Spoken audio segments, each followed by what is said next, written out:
Good afternoon. Welcome to my talk, Love, Lies and Romance Scam, a journey into romance scam in Ghana and Ivory Coast, or how West African youngsters, mostly between 15 and 30, manage to charm Westerners from the global north through their fake love messages on the internet. I'm Valentina Peri. My fascination with this phenomenon was ignited through my work as an independent curator, artist, and anthropologist. Over the course of the last decade, I have extensively investigated the role of technology in contemporary culture with a focus on love and intimacy in the digital age through curated exhibitions, writings, books, and lectures. One of the highlights of my exploration of the intersection between romance and technology is the traveling exhibition Data Dating that I presented under different titles in numerous cities since 2018, including Paris, London, Brussels, Geneva, Tel Aviv, and Brescia in Italy. This exhibition served as a platform to interrogate the meaning of love in the internet age, examining the implications of how new technologies, examining the implication of new technologies for the future of the romantic sphere, and exploring the ways in which screens affect our intimacy. By bringing together the work of a group of international artists, the exhibition attempts to explore new directions in modern romance, new forms of intimate communications, the process of commodification of love through online dating apps, for example, unprecedented meeting and mating behaviors, the renegotiation of sexual identities, and changing erotic mores and taboos. Some of the artists featured in the exhibition Data Dating are Danny Plugger, Medium Group Bitnik, Joanna Moll, Cross Lucid, Adi Wagenecht, Tom Galle, Elisa Giardina Papa, Adam Basanta, and Molly Soda. The exhibition Data Dating became a book in 2021, Data Dating, Love, Technology, Desire, a comprehensive study of love under digitalism that I co-edited with Professor Ania Malinowska. This is one of the books that will be at the bookshop later. With expertise coming from recognized researchers, artists, and critics from cultural studies and media studies, the collections offer an extensive critical analysis of technologized romance and provides an insight into the patterns of togetherness in the digital age. So it's really an expansion of the exhibition Data Dating. These are a few pages of the book. In 2023, I curated an archival historical exhibition called the Museum of Dating, whose aim is to place the contemporary phenomenon of online dating into within a spectrum of older technologies, cultural artifacts, media artifacts as well. And I created a timeline where I show how the use of technology to match singles has, in fact, a very long history.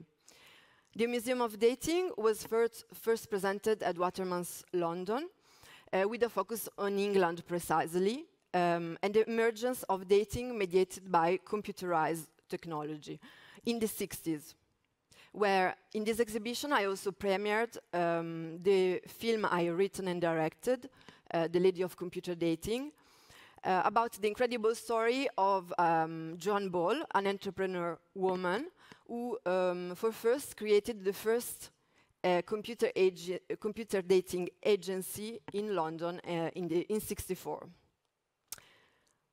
Okay, so let's go back to our main topic, which is romance scam.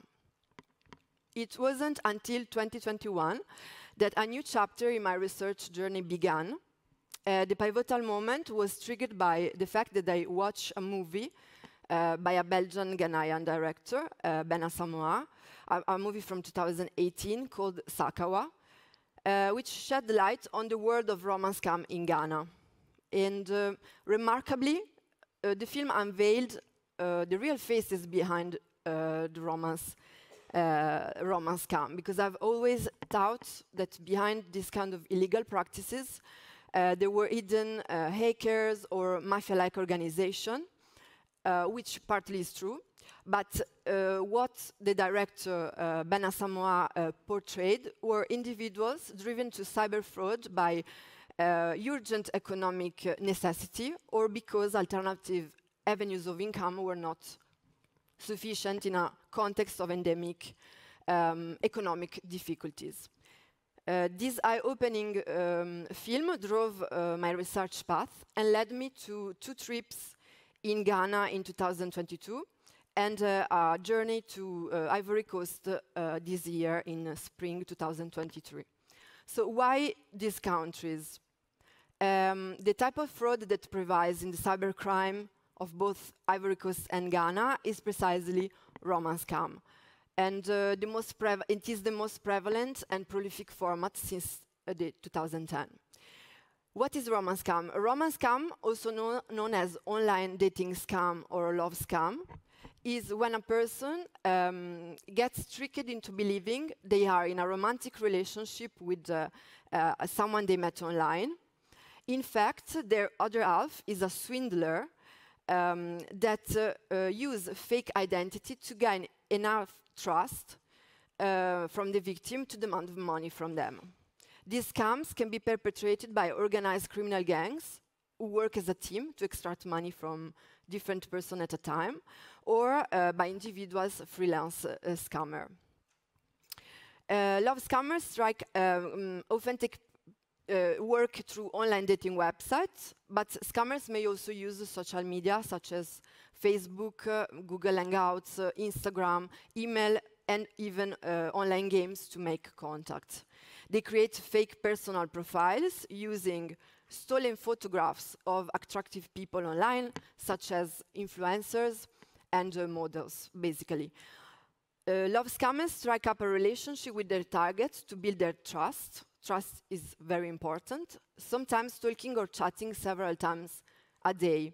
They will express strong emotions in a relatively short period of time, and they often claim to be from Western countries, eventually from the country and the city of the victim.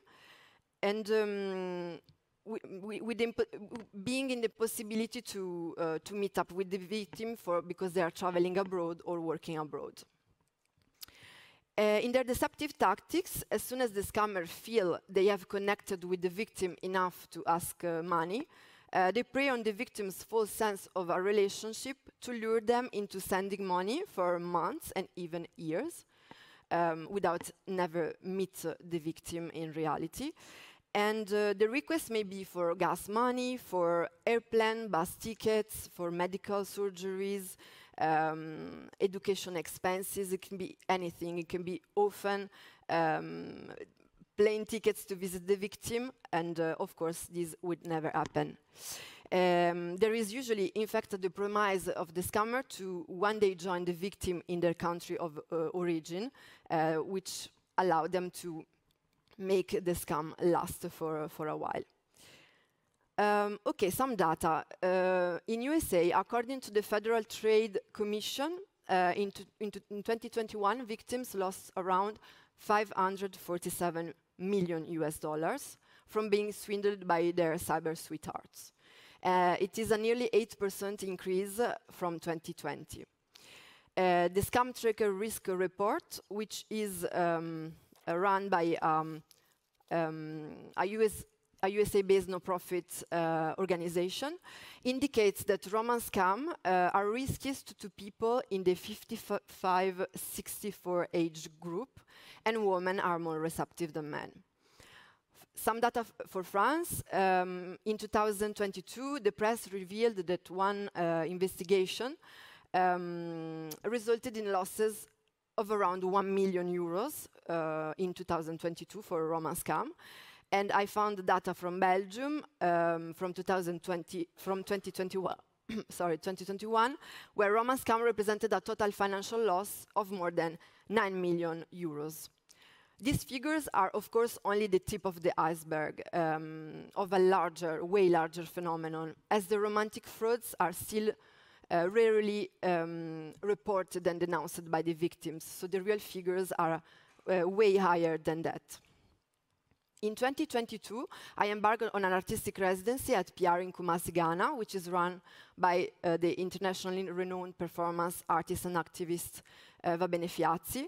The choice of an artistic environment seemed to me the ideal starting point for my research, allowing me to explore the intricate landscape of these illegal practices and also to understand how far I could go with my research.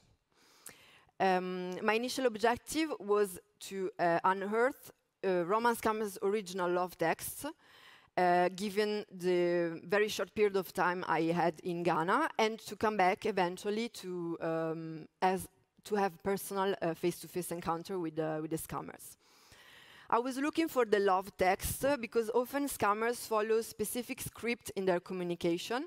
For example, they say they are working on an oil rig, in the military, as a doctor, or in international organization, and ask their targets for money to pay for flight tickets, for they had a problem with their visa and customs fees, etc. So these texts are pre-written texts known as formats that anyone in Ghana and West Africa can buy from other experienced scammers or download from specific websites and copy-paste them into their communication. So after a few days in Ghana, thanks to multiple conversations I had with the people in the residency and the people around me, I could find these formats, and they were sent to me on my Telegram account. So you can see all these files I received. They were full of text, procedures, list of dating websites, and so on. So really, I received the raw material that any Roman scammer could have when they start the business from scratch. So a format consists of both the story and the procedure that comes with the story for a specific fraud. In other words, a format is both about content, for instance, a tale about a big amount of money in a bank account that has to be deblocked, and the script, so the arc of a suspense and the real storytelling on how to, little by little, arrive to ask money to the victim. So this is how the book, The New Roman Scammer Instructors, was born. And I edited this big amount of data that I received on Telegram, and I decided to keep the text untouched, so with to publish with them with the errors, with the grammar and spelling, sometimes inaccurate, and punctuation errors that you will find exactly in the book. In some cases, the conversation doesn't flow and or make so much sense. In others, there are moments of pure poetry that I isolated with chapters that are like some sort of poetry. It is worth noticing that despite these inaccuracies and inconsistencies in the text, the communication of the scammer with their victims are extremely successful.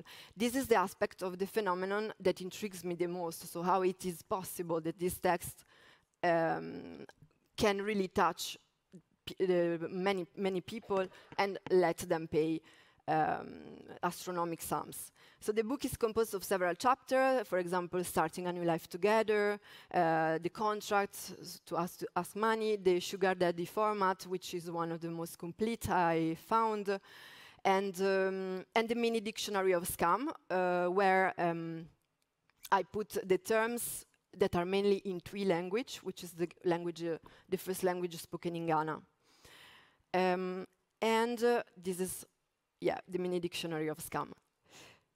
This is an example of the format. So you have all the steps, first format, second, third, fourth, and the storytelling that you need to use in order to really build trust with the victim and ask money. So sometimes it can be very poetic, sometimes it's really funny.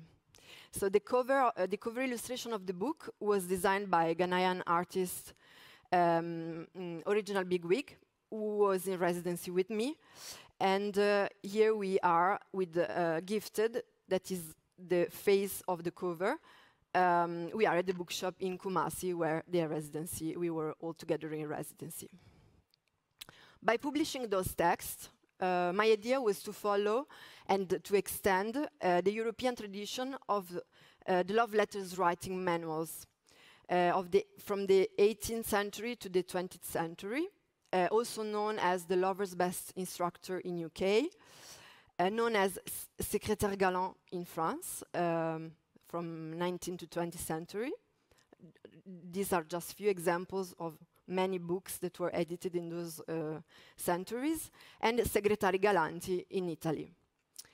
So the terms refer to guides to composing love letters that offer examples of correspondence, templates, set of tips, histories to support many lovers who didn't really have the skills to write correct love letters.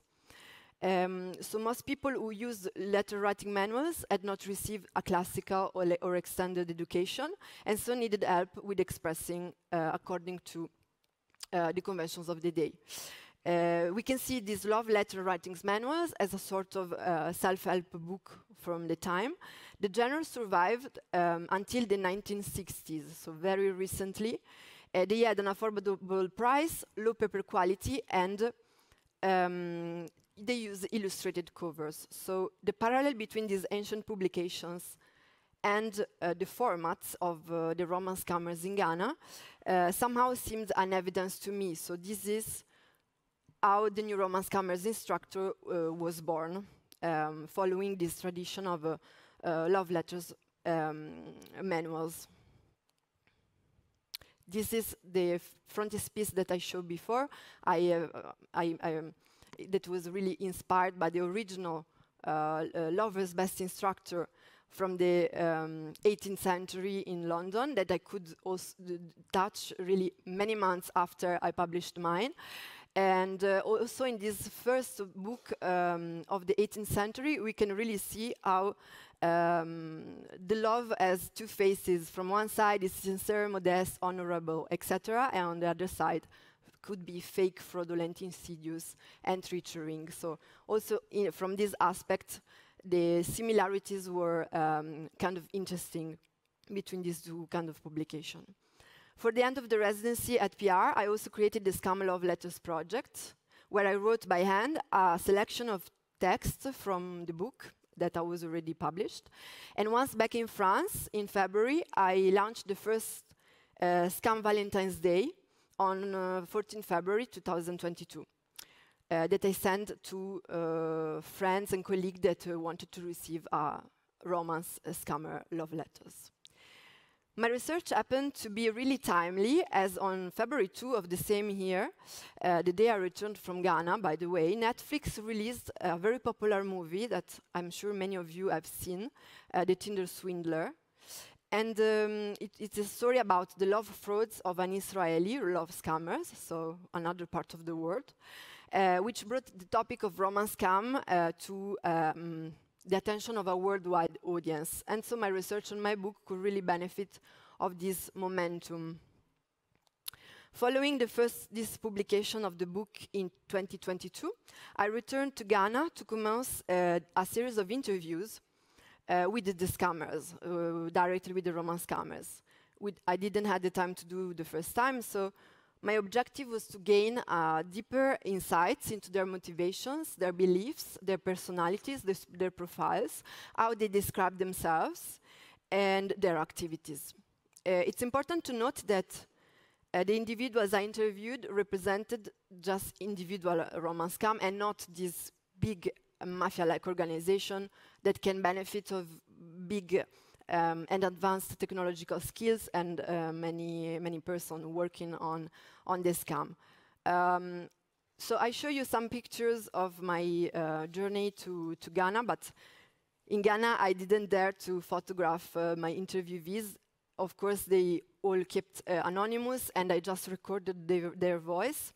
But I have some pictures of my interviews in Ivory Coast.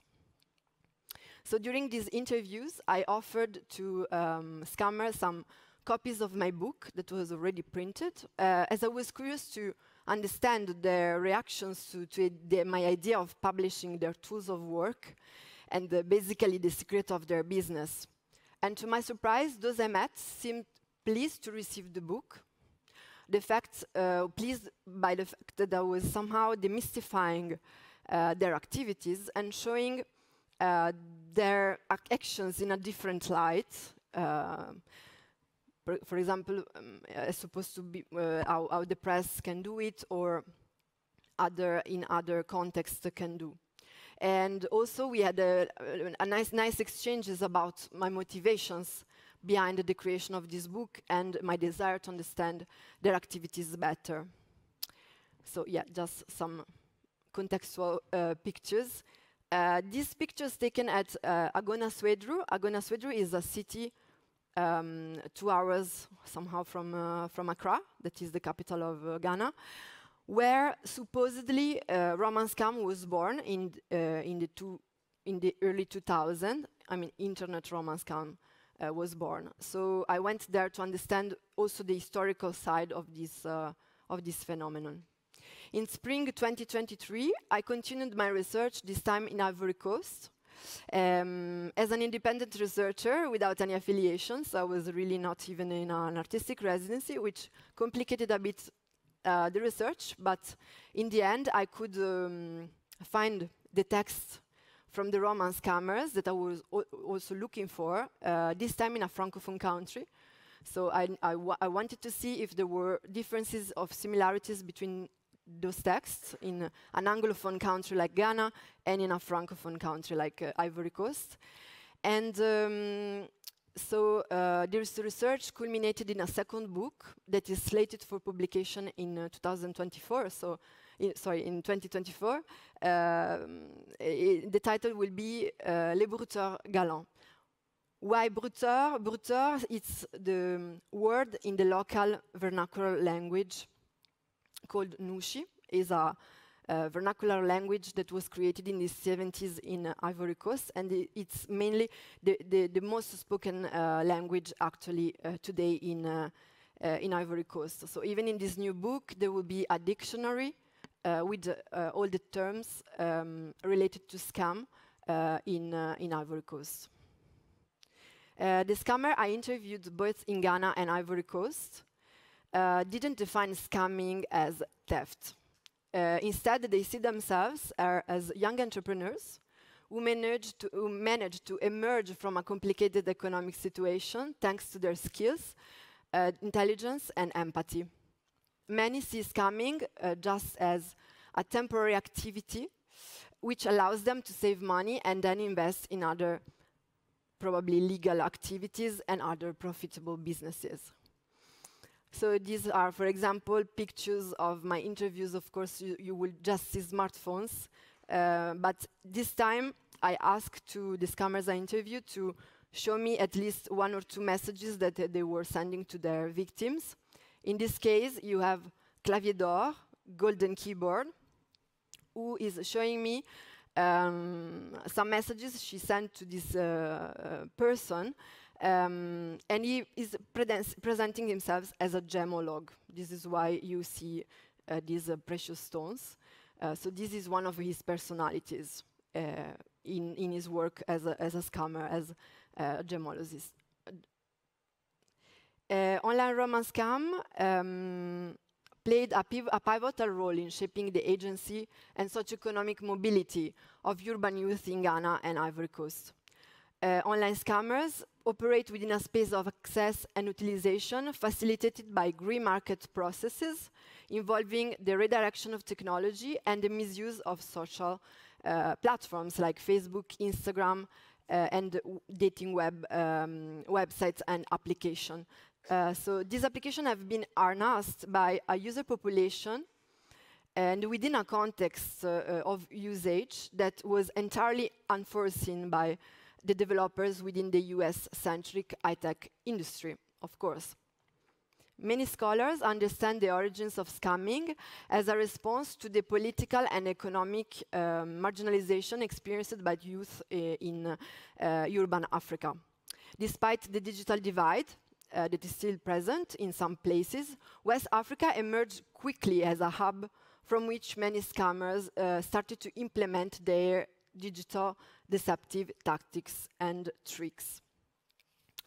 Online romance scams had already emerged in the early 2000s, so a little bit of history of the romance scam, with the advent of online dating sites. However, it's important to note that scam strategies and procedures constantly change as technology change and develop.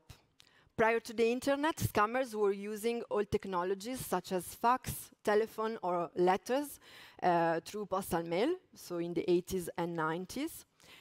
Today, they are using brand new applications, so the social media, as I mentioned, but also very recently, they started to use Love GPT that use the chat GPT technology implemented on online dating websites and apps. So these new technologies, for example, can really create fake profile, read the inbox and answer, ask for phone numbers, write a first contact message, and chat from a template that I guess are the kind of template I have collected in the book because they are traveling all over the place.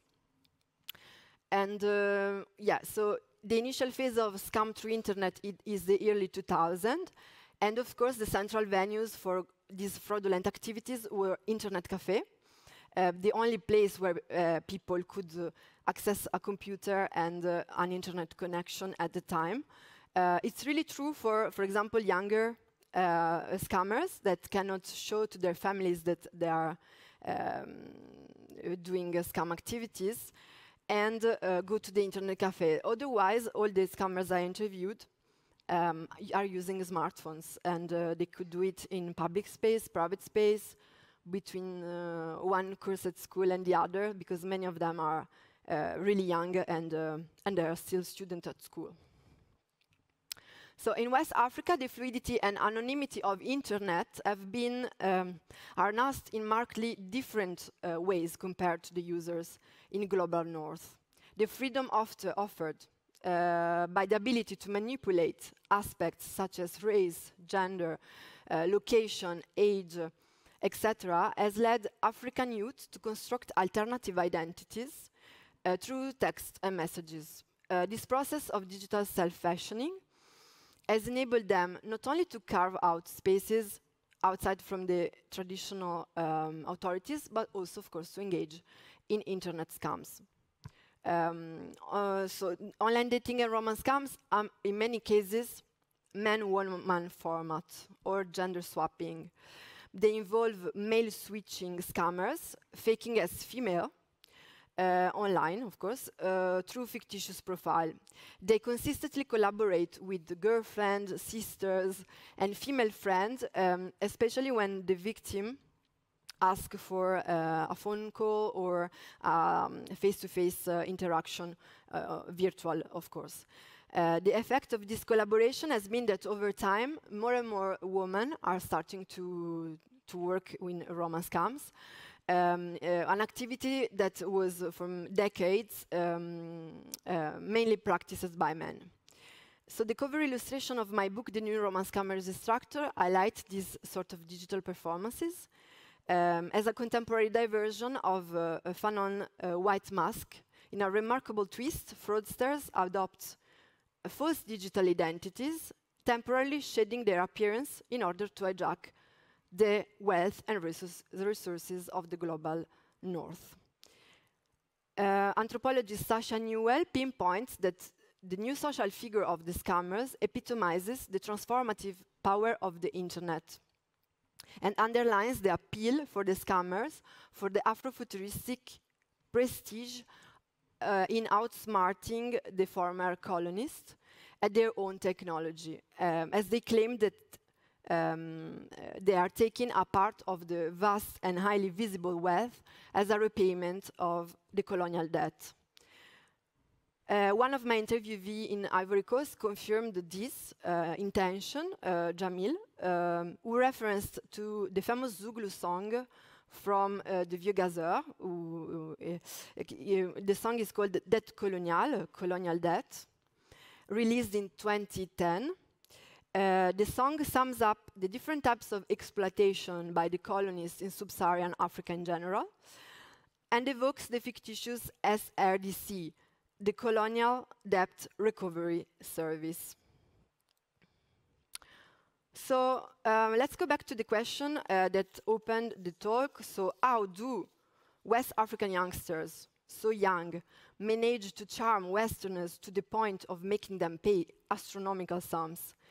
Different answers come up to mind. A key aspect of how this can work is the successful production of emotional attachment and intimacy. And many scholars have demonstrated how these virtual worlds can produce intimacy, a kind of intimacy that could be even enhanced form of intimacy in relation to the physical ones.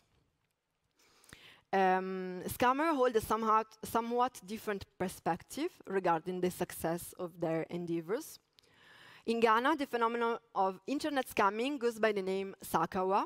The term Sakawa finds its origin in the Hausa language, and signifying the act of putting aside the process of generating wealth.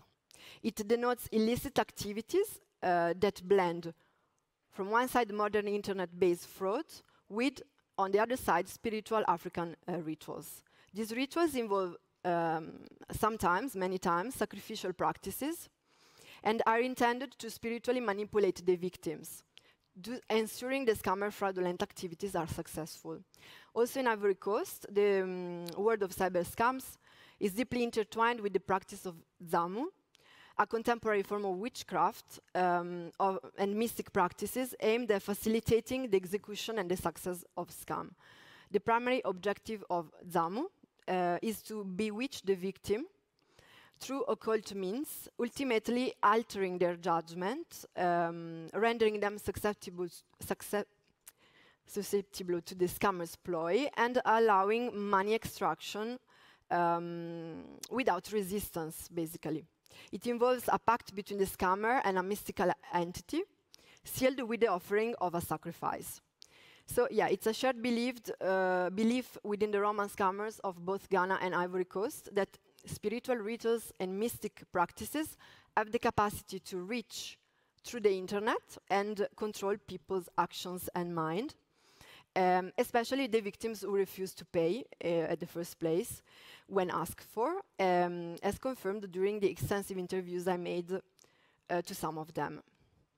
Many of the scammers I interviewed resort to fetishists, marabouts, or priests in their country of origin or abroad, especially Senegal and Benin, in order to succeed in dominating the mind of their clients who are supposed to lose discernment and logical and critical thinking, and then continue to pay them under the influence of these mystical interventions. So quickly, I finish with another note about a typical feature of the scammer ethos, both in Ghana and Ivory Coast, which is the fact that the money that are gained with the cyber frauds are rarely accumulated by scammers, and most of the time they are spent in expensive clothing, in luxury accessories, in cars, and yeah, this kind of very expensive items. In Ivory Coast, this is linked to the culture of coupé décalé, which is a musical genre born in the 2000s, from which scammers have adopted this taste of showing off, the codes, and the ostentation in a festive and nocturnal context. I could take part to some parties in the maquis of Abidjan, precisely in Yopougon neighborhood, which is a popular neighborhood in Abidjan. where scammers gather to drink really literally liters of champagne and other alcoholic drinks during the night, especially during the night. So here you have few images of these moments.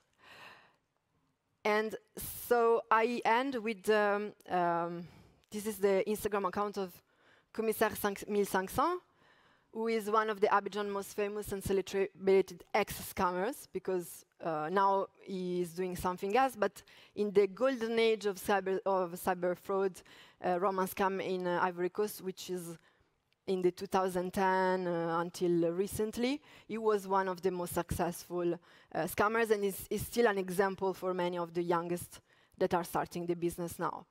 So scamming represents really a social phenomenon that gives rise to a specific urban youth subculture characterized by a subcultural contestation style.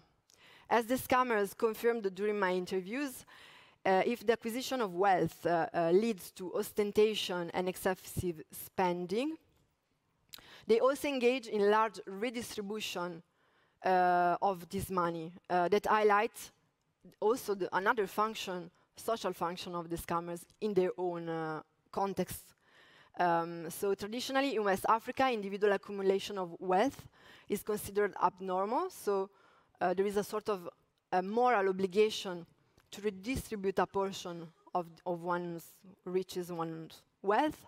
So the redistribution in turn garners a certain level of respect for the donors, who acquires followers, a sort of fan base, consolidating their reputation that I could really see during even the nights. You have young people in need with pennants and signs with the name of the most successful scammers present at the event, that praise for them, that they are literally cheerleading them. So I don't think I have the time to read an excerpt of my edited collection, The New Romance Scammers Instructor. So I leave you with this text that is one of the chapters of the book. And I also invite you to join me at the foyer, the theater, where I do a book signing for the one of you who would like to purchase a copy as well. So yeah, thank you for your attention.